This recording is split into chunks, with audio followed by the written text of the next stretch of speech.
ಕ್ಷೇತ್ರದ ನಾಯಕನಹಟ್ಟಿ ಹೋಬಳಿಯಲ್ಲಿ ಮತ್ತು ಹಿರೇಕೆರೆ ಕಾವಲಿನಲ್ಲಿ ಕಂದಾಯ ಇಲಾಖೆಯಲ್ಲಿ ಭಾರಿ ಅವ್ಯವಹಾರ ನಡೆದಿದೆ ಎಂದು ಮಾಜಿ ಶಾಸಕ ನೇರಲಗುಂಟೆ ಎಸ್ ತಿಪ್ಪೇಸ್ವಾಮಿ ಗಂಭೀರವಾಗಿ ಆರೋಪಿಸಿ ಭಾನುವಾರ ಪಟ್ಟಣದಲ್ಲಿ ಸುದ್ದಿಗಾರರೊಂದಿಗೆ ಮಾತನಾಡಿದ ಅವರು, ಯಾರೋ ಜಮೀನು ಯಾರೋ ಹೆಸರಿಗೆ ವರ್ಗಾವಣೆ ಮಾಡಿ ಜಮೀನುಗಳನ್ನ ರಿಜಿಸ್ಟರ್ ಮಾಡಿಸಿದ್ದಾರೆ. ಇದರಲ್ಲಿ ಕೆಲವು ಸ್ಥಳೀಯ ವ್ಯಕ್ತಿಗಳು ಸಹ ಕಂದಾಯ ಅಧಿಕಾರಿಗಳ ಜೊತೆ ಸೇರಿಕೊಂಡಿದ್ದಾರೆ. ಅವರಿಂದ ಅಧಿಕಾರಿಗಳು ಇಷ್ಟೆಲ್ಲ ಜಮೀನುಗಳನ್ನ ವರ್ಗಾಯಿಸಿ ಜಮೀನುಗಳನ್ನ ಕಬಳಿಸಿದ್ದಾರೆ. ಮತ್ತೆ ಬೇರೆಯವರ ಜಮೀನುಗಳನ್ನ ಎಸ್ಸಿ ಎಸ್ಟಿ ಜಮೀನುಗಳನ್ನ ಬೇರೆಯವರಿಗೆ ಮಾರಾಟ ಮಾಡತಕ್ಕಂತ ಕೆಲಸ ಮಾಡಿದ್ದಾರೆ. ಆದ್ದರಿಂದ ನಾಯಕನಹಟ್ಟಿ ಹೋಬಳಿಯ ಜನರು ನನ್ನ ಹತ್ರ ಬಂದಿದ್ರು. ಆದ್ದರಿಂದ ನಾನು ಏಪ್ರಿಲ್ 24ರಂದು ಗುರುವಾರ ಪಟ್ಟಣದ ನಾಡ ಕಚೇರಿ ಮುಂದೆ ಪ್ರತಿಭಟನೆ ಮಾಡುತ್ತೇನೆ. ನೀವು ಬನ್ನಿ ಎಂದು ಆಹ್ವಾನ ನೀಡಿ ನಾನು ಸಹ ಪ್ರತಿಭಟನೆಯಲ್ಲಿ ಭಾಗವಹಿಸುತ್ತೇನೆ. ಇದರ ಬಗ್ಗೆ ತಹಶೀಲ್ದಾರ್, ಜಿಲ್ಲಾಧಿಕಾರಿಯವರು ಗಮನ ಹರಿಸಬೇಕು.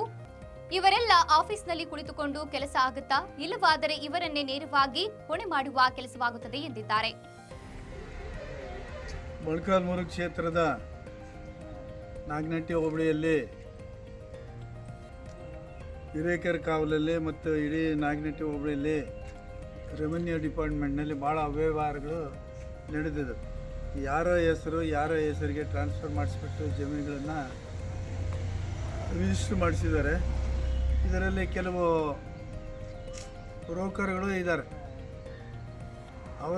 ಇದರಿಂದನೇ ಇಲ್ಲೆಲ್ಲ ನಾಗನಹಟ್ಟಿ ಹೋಬಳಿಗೆ ನಡೀತಕ್ಕಂಥದ್ದು.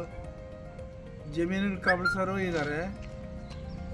ಮತ್ತು ಬೇರೆಯವರ ಜಮೀನುಗಳನ್ನು SC ST ಜಮೀನುಗಳನ್ನು ಬೇರೆಯವರಿಗೆ ಮಾರಾಟ ಮಾಡ್ತಕ್ಕಂಥ ಕೆಲಸವನ್ನು ಮಾಡಿದ್ದಾರೆ.